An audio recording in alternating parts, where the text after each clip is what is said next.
대통령의 허무한 개각 인사를 보며 다시 한번 국정 운영의 문제점을 지적하지 않을 수 없습니다. 중형이 선고된 형사재판 판결문에는 보통 이런 구절이 나옵니다.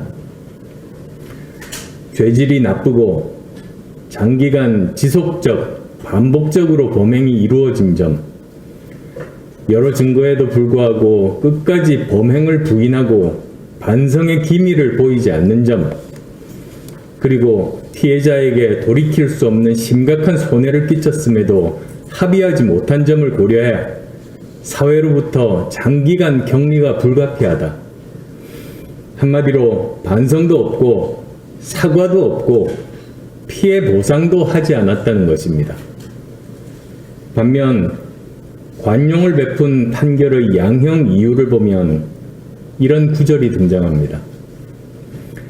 범죄 사실을 인정하고 반성하고 있는 점, 그리고 피해자와 신속히 합의한 점을 고려했다. 정치도 마찬가지입니다. 스스로 반성하고 국민께 사과하고 납득할 만한 조치를 취한다면 최악의 상황은 면할 수 있습니다.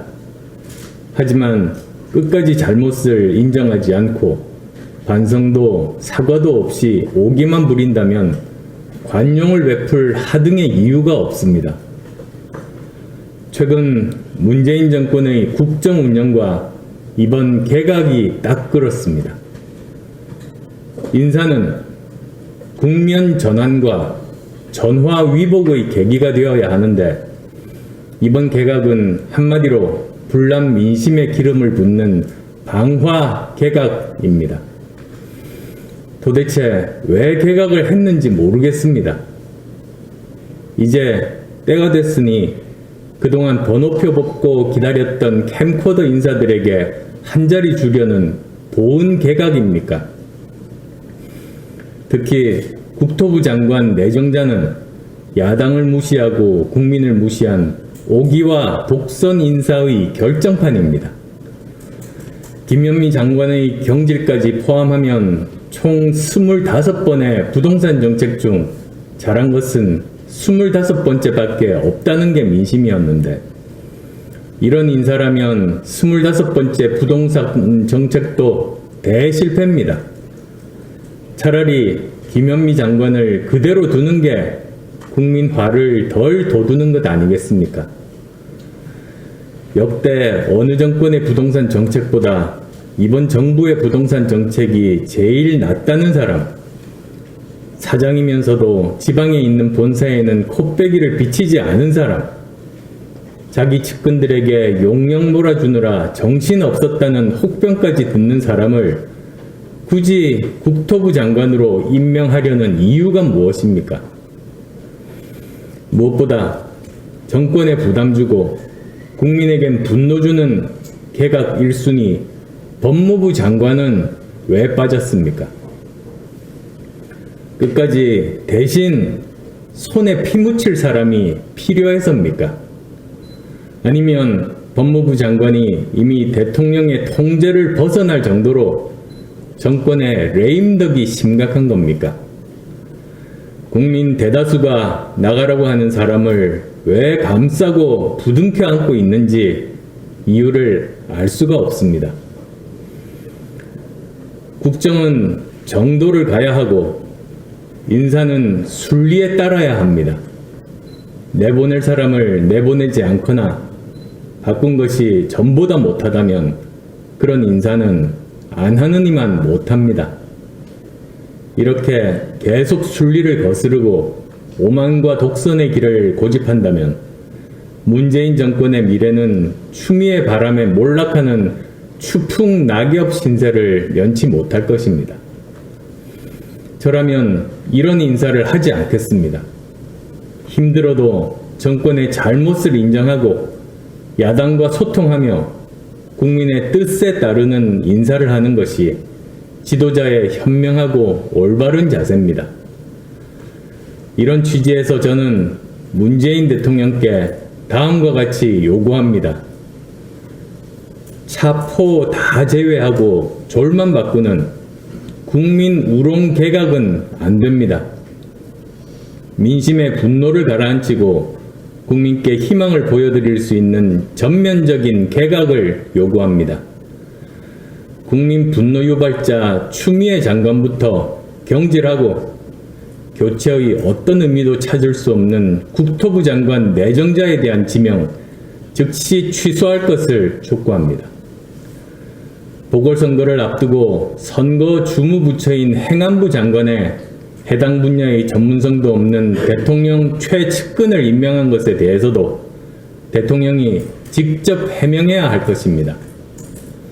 이 기회에 코로나19와 경제위기라는 초유의 국난을 극복하기 위한 거국 중립 내각 구성을 제안합니다. 저는 김대중 대통령께서 단지 집권하기만을 위해 BJP 연합을 했다고 생각하지 않습니다. IMF 외환 위기 상황에서 성공하는 정부를 만들기 위해서였다고 생각합니다. 그렇기에 보수 인사인 박태준, 이한동 총리를 임명하고 김중권 비서실장을 영입해 국정의 안정감을 더하고 반대 세력의 일정한 지지까지도 이끌어냈습니다. 김영삼 대통령 역시 자신에게 직언하던 이회창 감사원장을 총리로 발탁해 정권의 면모를 일신하려고 노력했습니다. 문재인 정권이라고 왜 못하겠습니까? 지금까지의 부동산 정책은 틀렸다고 강하게 말할 수 있는 사람을 국토부 장관에 임명하십시오.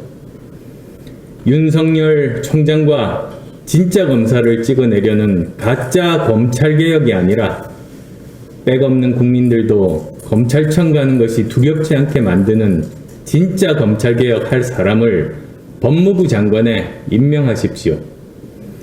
그리고 보궐선거 끝난 후에도 부정선거에 부자도 나오지 않게 할 사람을 행안부 장관에 임명하시면 됩니다. 만약 그렇게 하신다면 국민도 납득하고 야당도 박수치고 모두에게 큰 공감을 얻을 수 있을 겁니다. 마음만 먹는다면 못할 이유가 없습니다.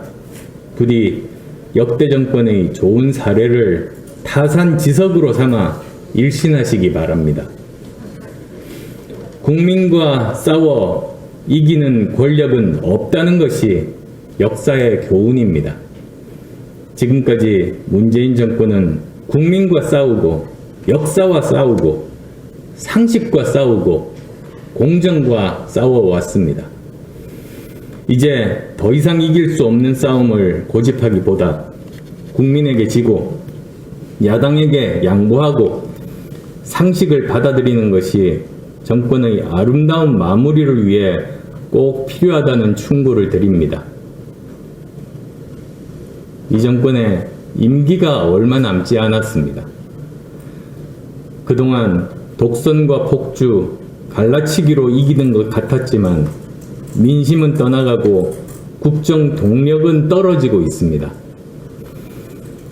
순리를 거스리는 자의 말로는 항상 비참했습니다. 순천자 존, 역천자 망, 이 8글자를 잊지 마시기 바랍니다.